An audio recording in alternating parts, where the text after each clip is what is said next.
de Salud, Juan Carlos Ceballos, asumió el cargo cuando el problema sanitario ya había desbordado a un sistema que ni siquiera era capaz en su momento de atender los requerimientos de rutina. Juan Carlos Ceballos, ministro de Salud Pública, buenos días y bienvenido a Contacto Directo. Buenos días, un gusto estar con ustedes. Buen día también. Ministro, ¿podemos afirmar ya que estamos llegando a la meseta de la curva epidemiológica, como usted lo anunció, aun cuando hay un subregistro del número de contagiados, cuando los resultados de algunas pruebas están todavía en espera o cuando faltan los reactivos para tomar todas las pruebas necesarias? Depende de dónde. Yo diría que en Guayaquil, en la provincia de Guayas en general y también en la provincia de Los Ríos, eso se ha cumplido en términos de la meseta. Pero en el resto del país yo creo que todavía existen algunas indicaciones de que está aumentando. ¿Qué significa, ministro, que estemos llegando a ese punto de la meseta epidemiológica que tanto preocupaba? Es decir, ya no estamos en el, o seguimos, estamos llegando al final de esa curva en la que hay el mayor número de contagios y empieza a descender. Hablo de una primera curva quizás porque podría haber el riesgo, una vez que retomemos las actividades, que haya un nuevo foco de contagio. Sí, usted tiene perfecta razón. Mire, la curva epidemiológica es una curva como una campana. Hay una curva de ascenso, hay una curva de estabilidad, lo que se llama un plató o una meseta, y luego habrá el descenso. Nosotros estamos llegando como país, yo diría, al culmine de eso, pero en Guayaquil la meseta ya ha llegado, ha venido. En términos de cuándo va a pasar en el resto del país, todavía se tienen que ver, todavía estamos analizando los datos. Sobre las pruebas, sí, nosotros tenemos suficientes pruebas. Hubo expresamente un retardo en la emisión, el procesamiento de las pruebas y en la emisión de los reportes, pero eso se ha corregido y el día de hoy, como prometió el presidente, estas pruebas estarán listas. Ya le voy a preguntar sobre eso, pero antes, quizás el tema que más preocupa es que haya un subregistro también en el número de muertos. El promedio mensual de muertes en Guayas es de 2.000 personas. Jorge Guates lo decía, de la Fuerza de Tarea Conjunta, pero él habló de 6.700 muertes en 2 semanas en abril, es decir, una diferencia de 5.000 personas. Sí, no es por COVID, pero sospechosos de COVID o por muerte natural o quizás casos por desatención en otras enfermedades, cuando el sistema está volcado a atender la emergencia. ¿No sería esa una cifra más cercana, ministro, a lo que en realidad nos está dejando esta pandemia? Mire, los muertos no pueden esconderse, los difuntos no pueden esconderse. El punto es que había una proyección, hemos comparado con 2018, 2019, y usted tiene razón, entre 1.800 y 2.000 personas es la que morían en Guayaquil. Sin embargo, ahora tenemos un número extraordinariamente más alto. Ese número extraordinariamente más alto tenemos que asumir que se deben a COVID. No tenemos las pruebas para hacer y para ratificar que así es, pero estamos empeñados como gobierno en transparentar todos esos datos. Y lo que nosotros estamos haciendo en este momento es inclusive haciendo lo que se llaman las autopsias verbales. Es decir, nosotros contactamos a los seres queridos de los difuntos y hacemos una evaluación dirigida para ver si es que en realidad esto se debió a COVID o no. Esto lleva un tiempo, pero estamos trabajando en ello. Ahora, ¿qué tanta capacidad tenemos para eso? Me refiero cuando estamos volcados a atender una emergencia, todavía en un periodo de sobrevivencia en el que estamos, el de realmente poder hacer todas las pruebas, porque la situación es dramática, lo que están viviendo las familias es realmente dramático. Muchos que ya no alcanzan a despedirse de sus seres queridos no quieren saber más, luego proceder con autopsias es incluso más difícil si llega a pasar más tiempo, 1 o 2 meses o quién sabe cuánto tiempo, para que realmente podamos hacer una prueba y saber si fue COVID. Por eso decía yo, si quizás aquí lo que hay que hablar de las diferencias que hay en esas cifras para ver realmente el número de muertos. No, a lo que me refería son autopsias verbales que ocurren luego de que el paciente ha fallecido, obviamente, y es una encuesta, un cuestionario que se aplica a las personas, a los deudos que sobrevivieron al difunto. A eso me refería. Entonces estamos empeñados en saber a la final si estas autopsias verbales, después del fallecimiento obviamente del paciente, después de que haya ocurrido un tiempo prudente, hacemos este cuestionamiento para saber qué mismo pasó con eso y atribuir, si es que es el caso, a la enfermedad, a la COVID. Este drama que estamos viviendo no va a acabar con estos 40 días de aislamiento. El virus, ustedes han anunciado que seguirá presente todo el año, no sabemos cuánto más, y ya sabemos que la economía ecuatoriana no resiste más meses de paralización. Desde su área de salud, ¿cómo está recomendando usted que empiece ya en los planes que está manejando el gobierno gradualmente el fin de esta primera etapa de aislamiento y en cuántos días más? Hay que entender algunos números que son proyecciones que se basan en la experiencia de países asiáticos, particularmente de China. Hay 120 días que se calcula que dura esta epidemia, 120 días. Nosotros estamos en el día 40 y pico ahora. Y entonces las recomendaciones vinieron de salud. Las recomendaciones las hice yo inicialmente al resto del gabinete. ¿Por qué? Porque yo pienso que esta no es una pandemia que es exclusivamente sanitaria, sino que tiene un componente social muy fuerte y un componente obviamente económico muy fuerte.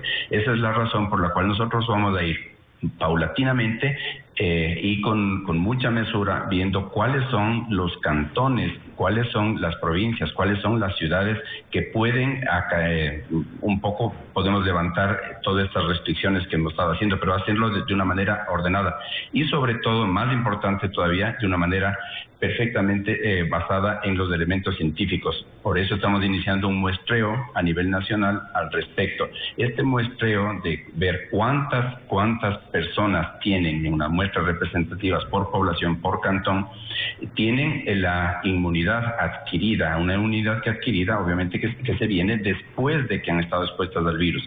Esa es la mejor medición, juntamente con una encuesta que nosotros estamos haciendo para determinar cuál ha sido el caso clínico, la historia clínica de cada sujeto, y luego tomar decisiones respecto a la integración laboral, no a la integración social como estamos acostumbrados antes de esta pandemia, sino a una integración social, de manera que aquellos que están protegidos, que tienen la inmunidad, que tienen sus anticuerpos y han estado, por lo tanto, expuestos al virus, puedan reintegrarse y no ser contagiosos a sus actividades laborales. ¿Eso significaría, ministro, que para que la gran cantidad de personas, y hablemos particularmente de Guayas, donde hay el mayor número de contagios, y Guayaquil, una de las ciudades más afectadas de la región per cápita con el número de contagios, eso significaría que ustedes necesitarían hacer una cantidad grande de pruebas para poder verificar si en efecto ya hay una gran parte de la población que adquirió esta inmunidad entonces y puede reactivarse. ¿Estamos en capacidad de proceder ya con esa fase cuando todavía estamos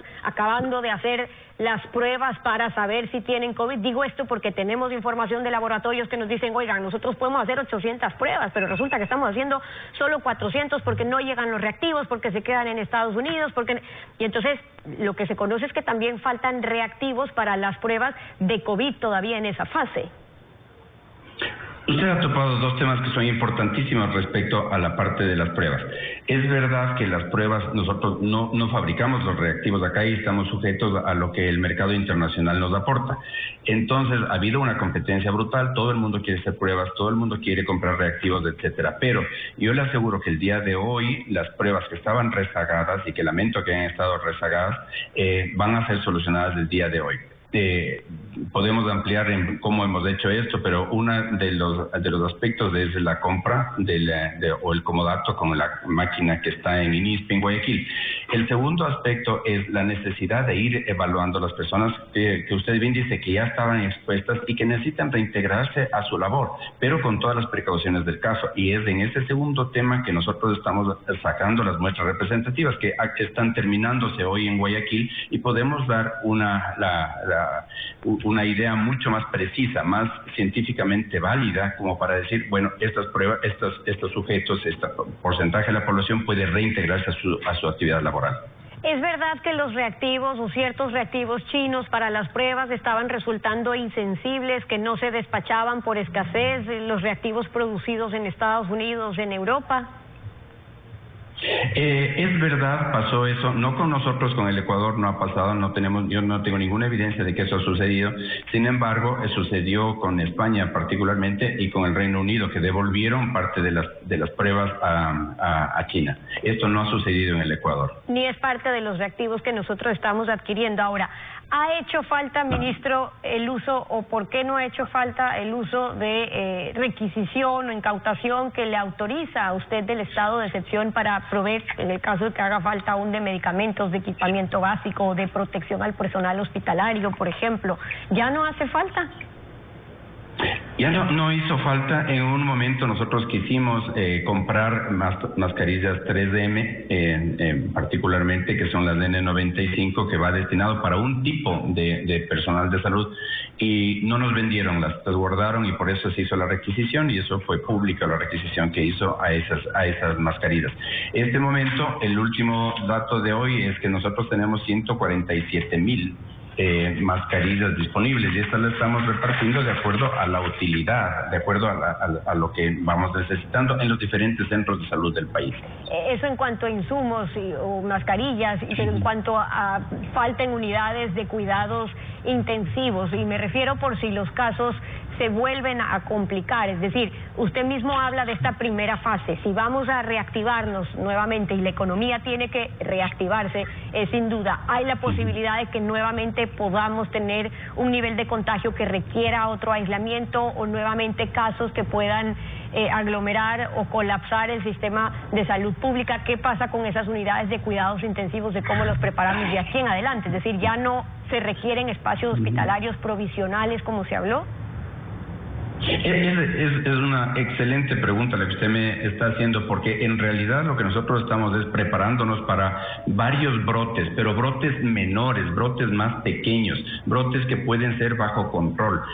Mire lo que está pasando en Quito respecto a Guayaquil. Son 8 o 9 veces menos la cantidad, no solamente de personas que han estado infectadas, sino también el número de personas que potencialmente van a estar hospitalización y que desafortunadamente al final de la curva van a fallecer. Nadie fallece al inicio de la curva en la época de contagio. Entonces estamos nosotros preparándonos, vamos a abrir todo el sistema de atención primaria de salud en estos días, de manera que los centros de salud a nivel de los barrios, lo que se llaman los técnicos de atención primaria de salud, los TAPS, y esto es en colaboración también con el IES, los TOAS, ellos tienen un equivalente así, que son las personas que están a nivel comunitario, los líderes de la comunidad, puedan ayudarnos para detener, para identificar los casos, dar el tratamiento que sea adecuado en colaboración con la mayoría de los GATS y con la mayoría de las alcaldías, y seguir adelante. O sea, nosotros, en definitiva, estamos previendo que va a haber brotes sucesivos, pero brotes menores, brotes de una escala menor que son manejables.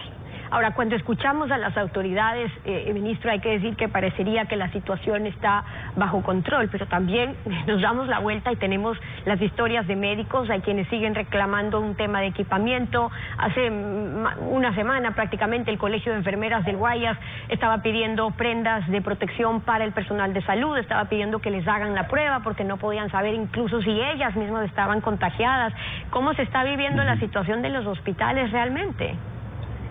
Mire, yo he recorrido la mayoría de las provincias del país, y en cada uno de los hospitales, aparte de oír a quienes del gerente, etcétera, hago 2 visitas que son muy puntuales. Farmacia, para ver si es que existe paracetamol y el resto de medicinas que se pueden potencialmente utilizar en los pacientes, y las prendas de protección. Las prendas de protección, en cada bodega yo entro, veo si es que existen las mascarillas, si es que existen los cobertores de cabeza, los visores anteriores de la cara, y si es que existen las batas que se van a utilizar en cada uno de esos hospitales. Además, todos los días, antes de las 8 de la mañana, yo recibo también un reporte oficial por parte de cada uno de los gerentes o de los directores de los diferentes hospitales, de manera que yo pueda prever cuál es la proyección del uso de mascarillas y de resto de insumos de protección.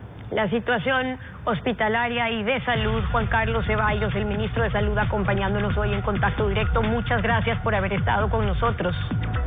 Gracias.